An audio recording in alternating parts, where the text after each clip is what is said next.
ట్రాంకై Costa అనేటువంటి ఒక భక్తుడు తన యొక్క అనుభవాన్ని ఈ రీతిగా ఉదహరించారు ఒక చోట. అదేంటంటే ఆయన ఒకసారి హైవేలో వెళ్తా ఉంటే ఆయన కార్కి ఏదో సమ్ ట్రబుల్ వచ్చి ఆగిపోయిందంట.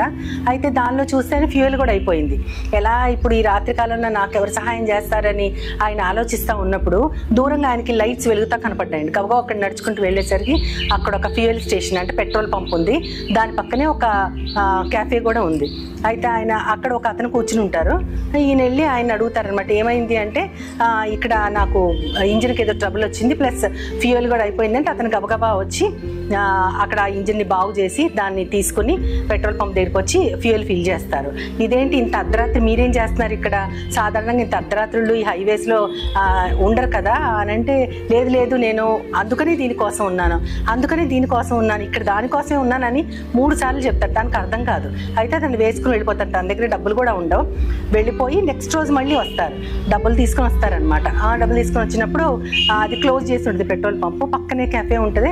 దాని దగ్గరికి వెళ్ళి ఈ పక్కన ఈ ఓనర్ ఎక్కడున్నారని అడిగితే, ఓనర్ ఏంటంటే పక్కన పెట్రోల్ పంప్ ఉంది కదా, ఆ ఓనర్ ఎక్కడున్నారంటే ఆ పెట్రోల్ పంపు మూసేసి చాలా సంవత్సరాలు అవుతుందంటే, ఇది చాలా అసంభవం, నాకు నిన్నే అతను బాగు చేశారు, ఇంజిన్ బాగు చేశారు, ప్లస్ ఫ్యూయల్ కూడా నింపారు అని అంటారు. అంటే అదేంటి అసలు ఆ ఫ్యూయల్ పంపు మూసేసే ఎంతో కాలమైన ఫ్యూయల్ ఇప్పటికి ఫిల్ చేసి చాలా సంవత్సరాలు అయింది, ఇంచుమించు ఒక 20-30 ఇయర్స్ అయి ఉంటుందండి. అతను ఆశ్చర్యపోయాడు. అయితే అదేంటి మరి నిన్న నాకు కార్ బాగు చేసి ఫ్యూయల్ పోసింది ఎవరు అని అడిగినప్పుడు ఆ కెఫే అతను అంటాడు, మీతో అతను ఏమైనా చెప్పాడా అంటే అతను అన్నాడు, దీనికోసమే ఇక్కడ ఉన్నానని. మరి దాని అర్థం ఏంటో మీరు ఆలోచించుకోండి అంటారు. అయితే అతను ఈ మాట ఒక ప్రసంగంలో చెప్తూ దీనికోసమే ఉన్నానంటే అప్పుడు నాకు అర్థమైంది, దేవుడు తన భక్తుల్ని తన యందు విశ్వాసం ఉంచిన వారిని రక్షించడానికి ఎవరైతే జీవితాంతము కూడా ఆయనకు అధికారం ఇస్తారో వాళ్ళ త్రోవల యందు దేవుడు ఎప్పుడు కూడా వారికి ఏ ఆయాసము కలగకుండా ఉండటానికి తన దూతల్ని సిద్ధపరుస్తాడని. అయితే ఆ రోజు ఆ పెట్రోల్ పంప్ దగ్గర ఉన్నతను దేవుని దూత. తన భక్తుడికి అసౌకర్యం కలగకూడదని ఆ చిన్న విషయాన్ని కూడా దేవుడు పట్టించుకొని ఆ రాత్రి అక్కడ వదిలేయకుండా ఆ పెట్రోల్ పంప్ తెరవడము, దోత వచ్చి దాన్ని ఫిల్ చేయడం, వెళ్ళిపోవడం, ఇదంతా నాకు చదువుతున్నప్పుడు చాలా ఆశ్చర్యంగా అనిపించింది. కానీ అది నిజంగా కలిగిన అనుభవం. కాబట్టి దేవుడు తన వారిని ఎలా సంరక్షిస్తాడో, దూతల్ని మన కోసం ఎలా నియమిస్తాడో అనేది చాలామంది నమ్మరు.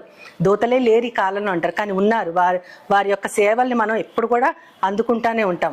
అటువంటి సేవలు నిజమని మనం నమ్మగలిగితే దేవుడు మనకు కూడా అటువంటి అనుభవాన్ని కలుగజేస్తాడేమో. ఆ అనుభవాలకి మనం గురైతే గనక నిజంగా ధన్యులమే. అట్టి అనుభవాలు మనందరం కలగాలని నేను మనస్ఫూర్తిగా ప్రార్థిస్తున్నాను. ఆమేన్.